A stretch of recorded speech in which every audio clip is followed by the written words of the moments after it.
You know what's funny? We spend our entire lives running away from pain, yet the moments that break us open are often the ones that shape us into who we're meant to become. Right now, as you're watching this, you might be going through something that feels impossible to bear. Maybe you're sitting in your car after a long day, feeling completely drained. Maybe you're lying in bed at 2 a.m., wondering how everything fell apart so quickly. Or maybe you're just tired. Tired of pretending you're okay when you're not. Tired of wearing that mask that's become too heavy to carry. Here's the contrast that will change everything. While most people see their darkest moments as evidence that life is against them, the ancient Stoics understood something profound. Our greatest pain often becomes our greatest teacher. The very experiences we try to escape are the ones calling us toward our truest strength. Marcus Aurelius, who ruled an empire yet faced personal tragedies that would crush most people, wrote in his personal diary, "The mind that pursues the good, whether it achieves it or not, is honored by its very pursuit." He wasn't writing this for public praise. He was reminding himself that even in loss, even in heartbreak, even when everything seems meaningless, there's honor in continuing to seek what's good. I want to be honest with you about something. This video might make you cry, and I'm not sorry about that. Because sometimes we need to feel the weight of our own strength. Sometimes we need to remember that we've survived every difficult day so far, and that's not a small thing. That's extraordinary. You see, we live in a world that tells us to avoid discomfort at all costs. Swipe away from anything that makes you feel. Buy something to fill the emptiness. Distract yourself until the feeling passes. But what if I told you that the very thing you're running from is actually the doorway to becoming who you're meant to be? The Stoics didn't have smartphones to escape into. They didn't have endless entertainment to numb their pain. When Marcus Aurelius lost children, when Epictetus was enslaved and tortured, when Seneca faced exile and death, they had to sit with their humanity. And in that sitting, they discovered something we've forgotten. Our pain is not our enemy. Our struggles are not evidence of our weakness. They are the raw material of our transformation. Right now, someone watching this is fighting a battle no one knows about. Someone is grieving a loss that changed everything. Someone is facing a fear that feels bigger than their courage. And someone is wondering if they have what it takes to keep going. I'm here to tell you something the Stoics knew. You do. Not because you're superhuman, but because you're human. This isn't going to be another video that tells you to think positive or pretend your problems don't exist. This is about learning to dance with your difficulties, to find meaning in your mess, and to discover that the very things breaking your heart might be breaking it open to hold more love, more wisdom, more compassion than you ever thought possible. So, here's what I need you to do right now.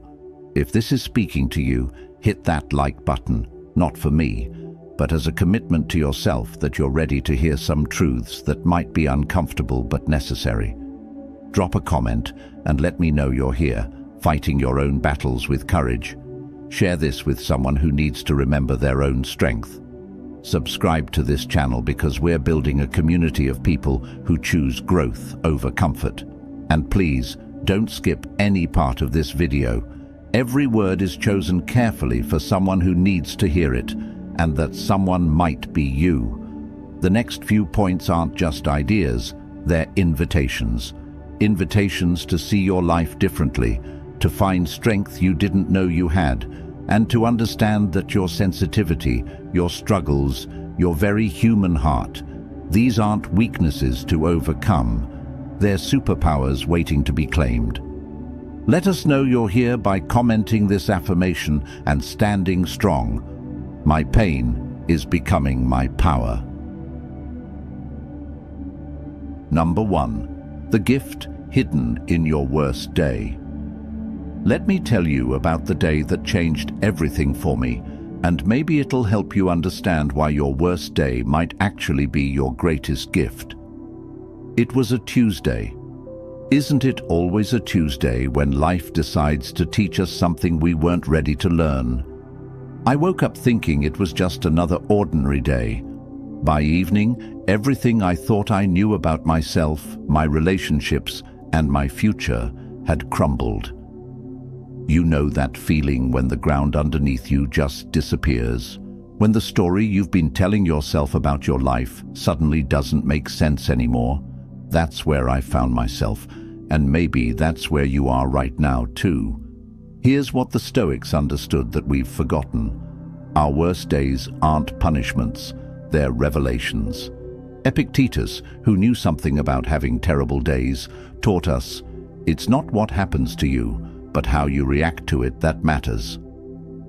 But here's the part we miss. He wasn't saying this from a place of privilege. He was saying this as a man who had been enslaved, who had his leg broken by his master, who lost everything that society said made life worth living. And yet from that depth of human suffering, he discovered something beautiful. When external things are stripped away, what remains is purely, authentically you. Your worst day doesn't define you, it reveals you. It shows you what you're made of when everything else falls away. I remember sitting in my car that night, crying in a way I hadn't cried since I was a child. Not the pretty tears you see in movies, but the ugly, soul-shaking kind that come from somewhere deep and raw. And in that moment of complete breakdown, something shifted. I stopped asking, why is this happening to me? And started asking, what is this here to teach me? That question changed everything. Because suddenly, instead of being a victim of my circumstances, I became a student of my own life. The pain didn't go away. It transformed into something useful. The fear didn't disappear. It became fuel for courage I didn't know I possessed. Your worst day is trying to show you something about your resilience that you can't learn any other way. It's revealing depths of strength you possess that comfort could never uncover. It's teaching you that you're not as fragile as you thought, not as powerless as you feared, and certainly not as alone as you sometimes feel. Think about it. Every person you admire, every story that moves you, every example of human greatness you've ever encountered, they all have one thing in common. They all had a day, or many days, when everything fell apart. And they all made the same choice you're being invited to make right now, to let that breaking become a breaking open. The gift hidden in your worst day isn't obvious at first. It's wrapped in confusion, tied with ribbons of pain, and delivered at the worst possible time. But inside that terrible gift is everything you need to become who you're meant to be. Inside is the compassion you'll have for others who are suffering. Inside is the strength you'll need for challenges you can't even imagine yet. Inside is the wisdom that only comes from walking through the fire and realizing you didn't burn. You were refined. Your worst day isn't the end of your story. It's the beginning of a better chapter. Not better because life becomes easier, but better because you become stronger, wiser, more compassionate, more real. If you're ready to let your hardest moments teach you, drop this in the comments. My worst day revealed my best self. Number 2, why your sensitivity is your secret weapon. They told you that you feel too much, didn't they? That you're too sensitive, too emotional, too intense. Maybe they said it with concern, maybe with frustration, but the message was clear. There's something wrong with feeling so deeply in a world that seems to reward numbness. Here's what I wish someone had told you earlier. Your sensitivity isn't a flaw to fix. It's a superpower you've been taught to hide. Seneca, one of Rome's greatest philosophers, wrote letters to his friend that were so emotionally honest, so vulnerable, that 2,000 years later, they still make people cry. He wrote, "Every new beginning comes from some other beginning's end."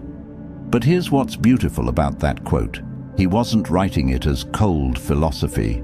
He was writing it through tears, through loss, through the kind of heartbreak that only someone who feels deeply can know. The Stoics weren't emotionless robots like people think. They were the most emotionally intelligent people of their time. They felt everything. They just learned to feel it without being destroyed by it. There's a difference between feeling deeply and drowning in those feelings. Your sensitivity allows you to experience life in high definition, while others are stuck watching a black and white TV. You know what your sensitivity really is? It's your ability to pick up on things others miss. When someone is hurting, you feel it in your chest. When something is beautiful, it moves you to tears. When something is wrong, your whole body knows it before your mind catches up. This isn't weakness. This is wisdom that can't be taught in books. Your emotions aren't random. They're information. They're your inner guidance system trying to tell you something important. When you feel anxious about a relationship, that's not you being paranoid. That's you picking up on real inconsistencies your logical mind hasn't processed yet. When you feel excited about an opportunity everyone else thinks is crazy, that's not you being naive. That's your intuition recognizing potential others can't see. The world needs people who feel deeply. We need people who care so much it hurts sometimes, because caring is what changes things. We need people who can sense when someone is struggling behind their smile, who can feel the beauty in a sunset so deeply they have to stop and appreciate it, who can sense injustice in their bones and feel compelled to do something about it. Your tears aren't signs of weakness. They're signs that you're fully alive. Your intense emotions aren't problems to solve. They're gifts to appreciate. Your ability to feel another person's pain isn't a burden to carry. It's compassion in action. Stop apologizing for feeling things deeply. Stop trying to numb what makes you human. Stop believing the lie that strength means feeling less.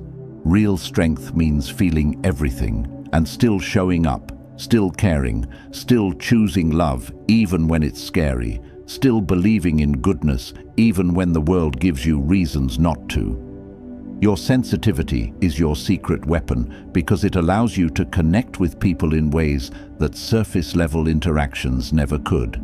It allows you to create, to love, to inspire, to heal, not despite your deep feelings, but because of them. If you agree that sensitivity is your superpower, drop this in the comments. My sensitivity is my strength, not my weakness. Number 3. The art of losing everything and finding yourself. There comes a moment in every person's life when everything they thought they needed gets stripped away. Maybe it's all at once: a job, a relationship, a dream, a person you loved, gone. Or maybe it happens slowly, like watching your old life dissolve piece by piece until you wake up one day and barely recognize yourself or your circumstances.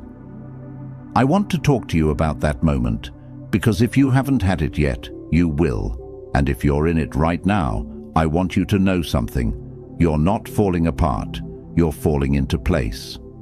Marcus Aurelius understood this better than most. He wrote, "Loss is nothing else but change, and change is nature's delight." Easy words to read, harder words to live. But he wrote them as a man who lost children, who watched his empire crumble, who faced betrayals that would break most hearts. He wrote them because he discovered something profound in his losses. When everything external is taken away, what remains is unshakably yours. There's something terrible and beautiful about losing everything you thought defined you. It's terrible because it hurts in ways you didn't know were possible. It's beautiful because it forces you to meet who you really are underneath all the titles, roles, possessions, and relationships that were never truly you anyway. You remember the day you lost what you thought was your entire identity. The career you had built for years, the relationship you believed would last forever, the future you planned so carefully. All of it vanished in what felt like minutes. You sat in an empty apartment surrounded by boxes, feeling like a stranger in your own life. But here's what nobody tells you about rock bottom. It's solid. You can build on it. When you have nothing left to lose, you have everything to gain. When all your old strategies stop working, you're forced to discover new ones. When your old identity crumbles, you get to choose who you become next. The art of losing everything isn't about learning to let go gracefully, though that comes with time. It's about learning to see loss as liberation. Every ending is clearing space for a beginning. Every door that closes is redirecting you toward a door that's meant for you. Every person who leaves is making room for the people who are supposed to stay. Your losses are not punishments for something you did wrong. They're not evidence that you're not good enough, smart enough, or worthy enough. They're course corrections from a universe that knows better than you do what you actually need. They're invitations to stop trying to control outcomes and start trusting the process. Think about a tree in winter. It looks dead, doesn't it?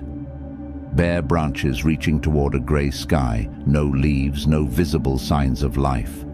But underneath the surface, in the roots, in the core, life is happening.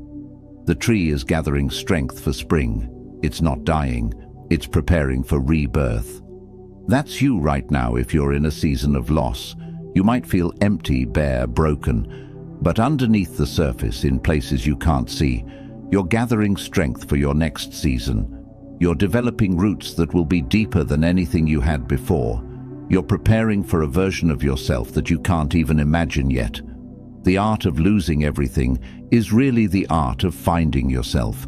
Not the self you thought you were supposed to be, but the self you actually are. Not the self that needs external validation to feel worthy, but the self that knows its worth comes from within. Not the self that breaks when circumstances change, but the self that bends and grows stronger. Number 4, the beautiful truth about your broken dreams. Right now, someone watching this is mourning a dream that didn't come true. Maybe it was the business that failed, the relationship that ended, the career that never took off, the life you planned that got derailed by circumstances beyond your control.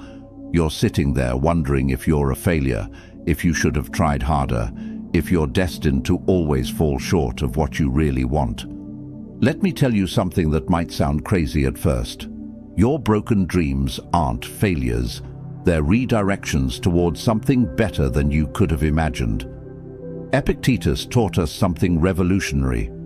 Don't demand that things happen as you wish. Instead, wish that they happen as they do happen. But he wasn't teaching passive acceptance. He was teaching us that our attachment to specific outcomes often blinds us to better possibilities that are trying to unfold.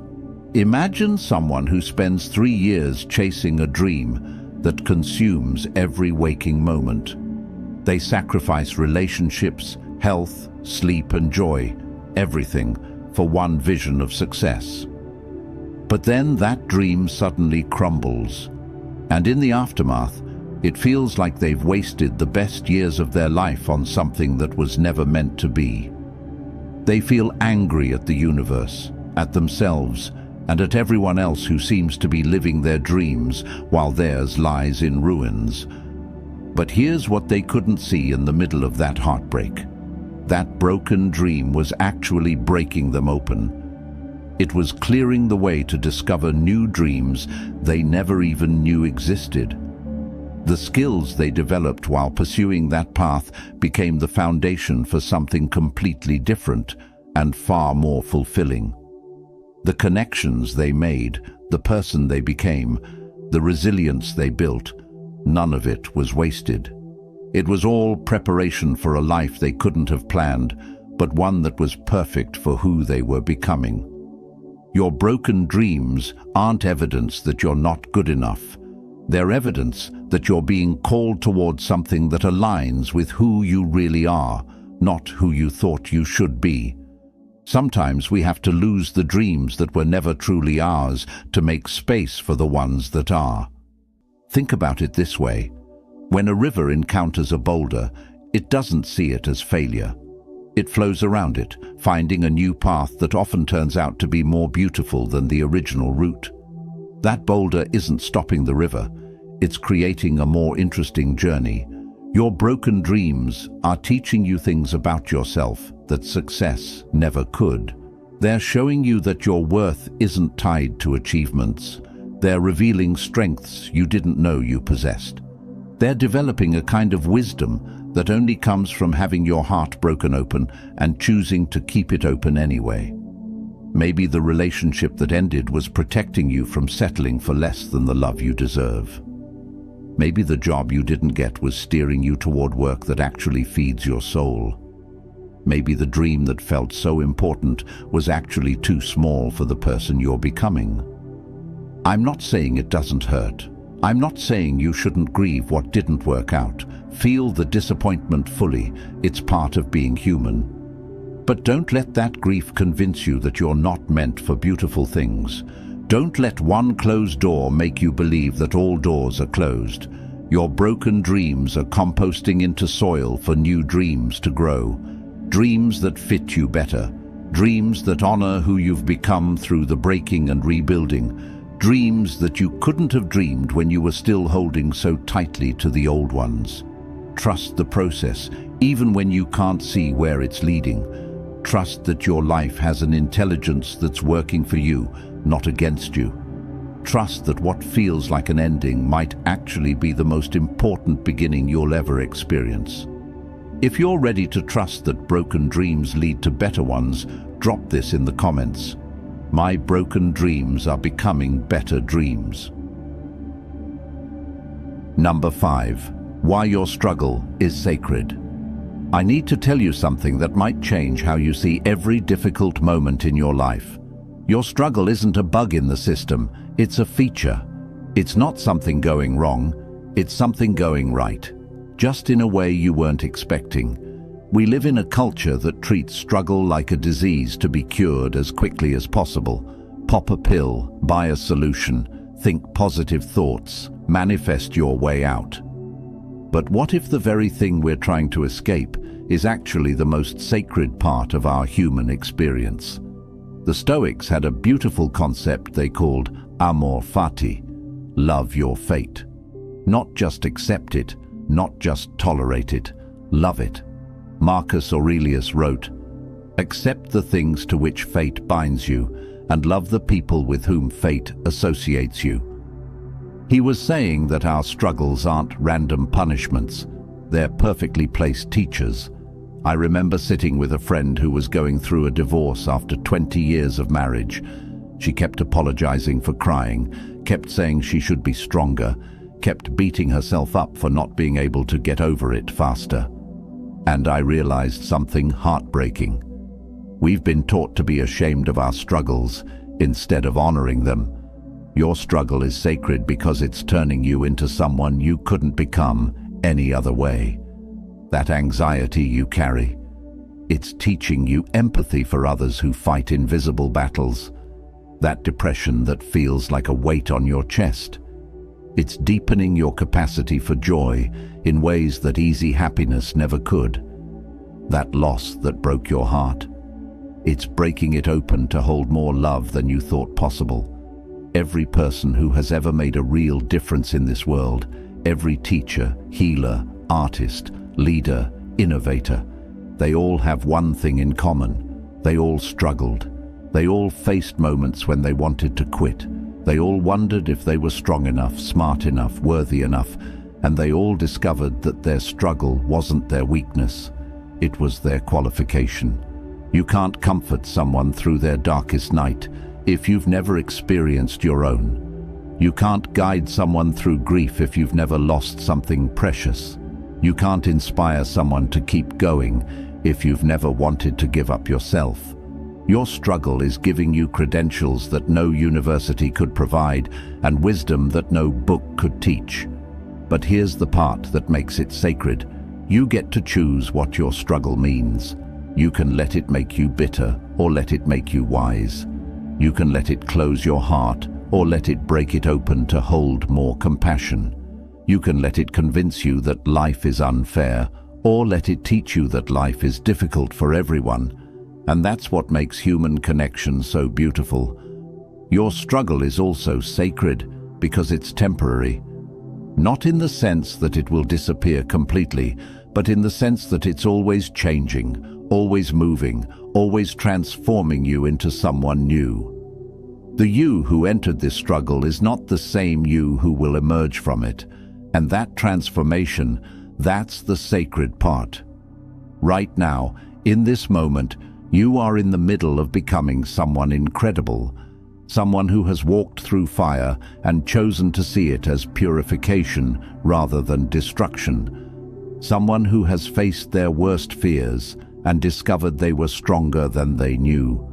Someone who has been broken and chosen to let the cracks become where the light gets in. Your struggle is sacred because it's yours. It was designed specifically for you by a universe that believes you can handle it. Not easily, not without scars, not without tears, but ultimately, victoriously.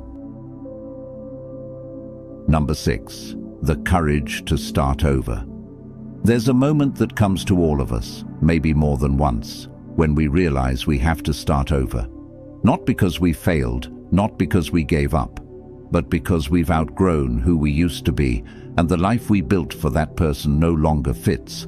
Starting over at 25 feels like an adventure. Starting over at 35 feels terrifying. Starting over at 45 feels impossible. Starting over at any age when you thought you had it all figured out, that takes a kind of courage that not everyone understands. Seneca, who lost his fortune, his position, and eventually his life, understood this courage intimately. He wrote, "Life is long if you know how to use it." What he meant wasn't that we should live longer. He meant we should live more fully, even if that means starting over when staying comfortable would be easier. Imagine a woman in her early 50s who decides to leave a successful law career to become a school teacher. To many, it looks like she's lost her mind. Why walk away from financial stability and a respected profession to start at the bottom of a completely different field? Why choose uncertainty over comfort? But for her, it's not about escaping something bad. It's about answering a deeper calling. Working with children reignites a passion that had been buried for years. She rediscovers why she once fell in love with learning, and that clarity makes the leap worth it. Starting over isn't about erasing your past. It's about integrating everything you've learned into something that serves who you're becoming. Every mistake you made, every lesson you learned, every skill you developed, none of that disappears when you change directions. It all becomes part of your foundation for building something new. The courage to start over is really the courage to trust yourself more than you trust other people's opinions. It's choosing growth over comfort, possibility over security, authenticity over approval. It's saying, "I don't know what's going to happen, but I know I can't stay where I am." Maybe you're sitting there right now knowing you need to start over in some area of your life. Maybe it's a relationship that's been dead for years, but you're scared to be alone. Maybe it's a career that pays the bills but kills your soul. Maybe it's a version of yourself that everyone expects you to be, but that feels like wearing clothes that no longer fit. Here's what I want you to know. Starting over isn't giving up. It's growing up. It's the difference between accepting what is and creating what could be. It's the difference between surviving your life and actually living it. The world needs people who have the courage to start over because you show the rest of us that it's possible. You prove that we're not stuck with our first choices, our past mistakes, or other people's expectations of who we should be. You demonstrate that life is a series of beginnings, not just one long middle with a disappointing end. Starting over means you get to take everything beautiful from your past and leave behind what no longer serves you. You get to keep the wisdom and release the regret. You get to honor who you were while embracing who you're becoming. Yes, it's scary. Yes, people might not understand. Yes, you might fail or struggle or wonder if you made the right choice. But here's what's scarier: getting to the end of your life and realizing you never had the courage to begin the life you actually wanted to live. Your future self is counting on your present self to be brave enough to start over, to choose possibility over predictability, to trust that you're strong enough to build something beautiful, even if you have to start with just your bare hands and an open heart. If you've made it this far, something inside you knows that this message was meant for you. Not because your life is harder than anyone else's, but because you're ready to see your struggles differently. You're ready to stop running from your pain and start learning from it. You're ready to stop apologizing for feeling deeply and start using that sensitivity as a superpower. Here's what the Stoics knew that we forget. We are not victims of our circumstances. We are students of our own lives. Every difficulty is a curriculum designed specifically for us. Every loss is making space for something better. Every ending is really a beginning in disguise. The tears you've cried while watching this video aren't signs of weakness. They're signs of recognition. Your soul recognizing its own strength, your heart remembering its own resilience, your spirit awakening to its own power. You came into this world with everything you need to handle whatever comes your way. Not easily, not without scars, not without moments when you want to give up, but ultimately, successfully. Your struggles are not evidence that something is wrong with you. They're evidence that you're alive, that you care, that you're growing into someone extraordinary. As Epictetus said, you are an actor in a play, which is as the author wants it to be. Your role might involve struggle, heartbreak, starting over, feeling too deeply, losing things you love. But it's your role, and you're the only one who can play it. The world needs what you have. It needs your sensitivity, your struggles, your story of falling apart and putting yourself back together. It needs proof that people can survive their worst days and still choose to love, to hope, to believe in beauty. So, here's what I want you to do right now. If this video moved something in you, hit that like button as a promise to yourself that you're going to stop seeing your struggles as problems and start seeing them as preparation. Drop a comment and tell someone else who needs to hear this that they're not alone. Share this with someone whose heart needs these words. And subscribe to this channel because we're building a community of people who choose to see their difficulties as doorways to becoming who they're meant to be. Remember, you're not broken, you're breaking open, and that makes all the difference. If you feel this truth deep in your heart, write this in the comments as a promise to yourself. I am not broken, I am breaking open.